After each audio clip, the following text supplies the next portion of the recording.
So welcome aboard the Praetor 600. This aircraft is a completely fly-by-wire aircraft, and it's also designed for complete paperless operations. So you'll notice that the checklist on the aircraft is electronic. It also has interactivity from the systems. So when we select certain systems on, it will activate the checklist. We also have all of the airport charts built into the aircraft, including geolocation. So it's designed literally that there is no requirement to need your iPad or a manual. Everything's built into the aircraft. Even items such as the weight and the balance of the aircraft, and also the performance for the aircraft. Everything is built so it's designed and put into the aircraft. Everything can be done through the avionics. The aircraft has a full ACARS system, so we can download flight plans, we can download weather, clearances, we can send emails. It's a fantastic system, and it's designed for ease of operation. You notice on the screens, lots of big screens, lots of colour and information to the pilot. It's designed to provide maximum situational awareness. And I love these features sticks with the side sticks. That, Embraer have worked for a long time now using ram's horns. So in the Embraer 190 airliner, they started with the ram's horns. But I think they noticed that there was a lack of space in the cockpit, and how could they maximise the comfort for longer flights? Because obviously this aircraft is capable of 4,000 miles or just over 9 hours of flying. So it's about finding a comfortable solution. Now with the Embraer 190 E-Jet series, Embraer started to fine-tune fly-by-wire, and they were able to take this technology and put it into this aircraft with the latest avionics at a very low price point. To get the equivalent fly-by-wire technology and the same avionics, you have to look at Bombardier's Global Series aircraft, which are more than double the cost of this aircraft.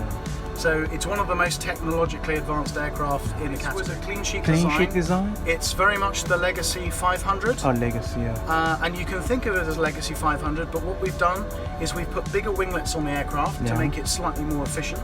It gave us about another 5 to 6%.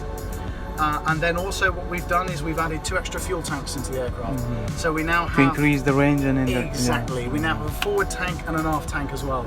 So it gives us that little bit of extra range. If you would like the extra range, you have to buy the Praetor 600 versus the Legacy 500. So this is somehow a longer range of the Legacy 500, yeah? Exactly. So the Legacy 500 is about 3,300 miles. 3,000, This aircraft's 4,000. 4,000 miles. So this allows a lot of really good route pairs like Dubai London, Dubai to Johannesburg, Dubai Singapore, Shanghai. So it has a very long Singapore is a long it's a long flight, very long flight. It's a long flight.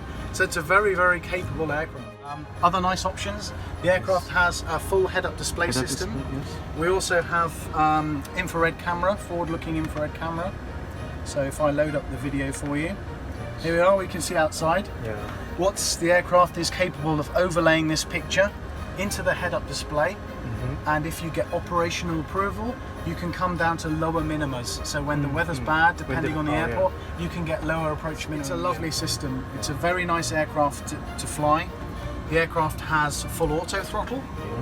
We also have a full auto brake system, and also steep approach capability, so we can go into airports such as London City. It allows us also therefore to connect London City with the east coast of the United States very easily.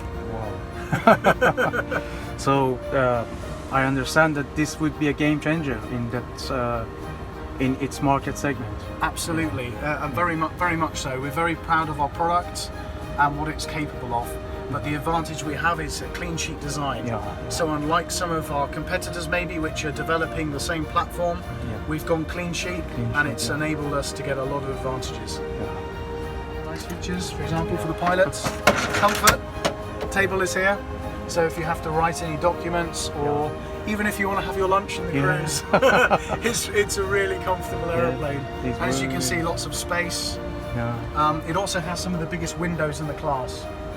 It's a shame because today we keep the window blinds in to keep the sun out because it's so hot here in Dubai. On the aircraft, we can look at all of the systems active. So for example, it's telling me which doors are open in the aircraft, and I'll tell you what, let's run through the system this way. the flight controls. So when we're flying the aircraft, we can see all the flight controls moving in real time. Yeah, and just a short question. I mean, this cross, does it mean that the system is deactivated? Yes, it's because we don't have power on at the moment. When the aircraft starts in the morning, first it runs an electrical test, and then when the engines start, it runs the hydraulic test. Yeah. So when the aircraft starts, these all become green, and we're good to go flying. Yeah. So here we are, we have the full environmental control system for the aircraft. Everything it's detecting from the aircraft, and it shows us it working. The fuel system with the forward and the aft tank. The aircraft's even clever enough that when you fill it full of fuel, when we take off and we depart, the aircraft cleverly burns the fuel down a little bit in the wings.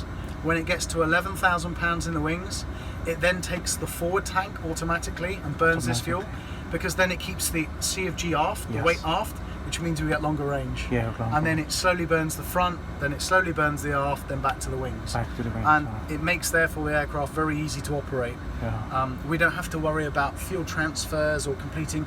All we do is monitor it. It's an automatic function. And this is some of the nice things I love about Embraer. They are all about reducing the workload for the pilot. Yeah.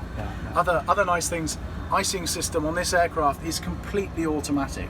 Yeah. So you put on the auto and you fly wherever you want. Yeah. When the aircraft detects ice, it has two ice detectors on it. As soon as it detects ice, it turns all the anti-ice on automatically. So the system works 2 minutes after it detects no ice, then it automatically turns it. Approved by all authorities. Authorities. ANAC, EASA, FAA, Brazil as well. ANAC, Brazil, TCAA, Canada. It's fantastic. Yeah, it's pretty impressive. So you say that this aircraft is somehow a smart one. Yeah. In terms of to reduce the workload of the pilot. Exactly. And they can just take off and. It's very easy. For example, let me show you the checklist. So, on some aircraft, when you fly in the airplane, you have many checks to complete. Yeah. But for example, on the after takeoff checklist on this aircraft, we check the landing gear we've brought up. Yes. We check the flap lever is at 0. Yes. You notice this is automatic. And then we check the APU. We turn it off. That's it. All checklists are designed to be takeoff? Exactly after takeoff. And then if we look, for example, at the approach checklist. Yes. Altimeters for the height, approach aids set. Everything is safety only. No checks that are unnecessary. It's all designed around minimum workload for the pilots. The aircraft is Cat 2 as standard.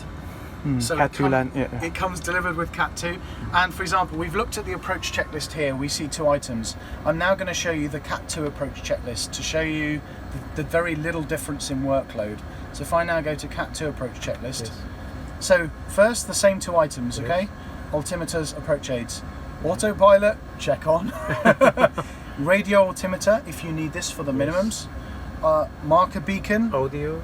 Yeah, exactly, check on. Approach button, press. That's it. So like even setting up... So you just make sure about the functionality of the systems. Exactly, you are just confirming the aircraft is set up correctly. It's delightfully clever, this aeroplane. This is also the first aircraft in the world to be approved for lower approach minimums under the FAA, American administration, using just the synthetic vision. Just synthetic vision. So we call that the synthetic vision guidance system. Yeah. But it allows you to come down from 200-foot decision height to 150 foot. So once again, if you're operating out of a regular airport where maybe perhaps the weather's not so great, you can use the synthetic vision to come down to lower minimums. Yeah, that's very great aircraft. We're very lucky to be able to fly it because it is technology leading. It really is technology leading, and it's not just down here in the front of the aircraft. That's where it makes a big difference. Not only for the pilots, but for the passengers.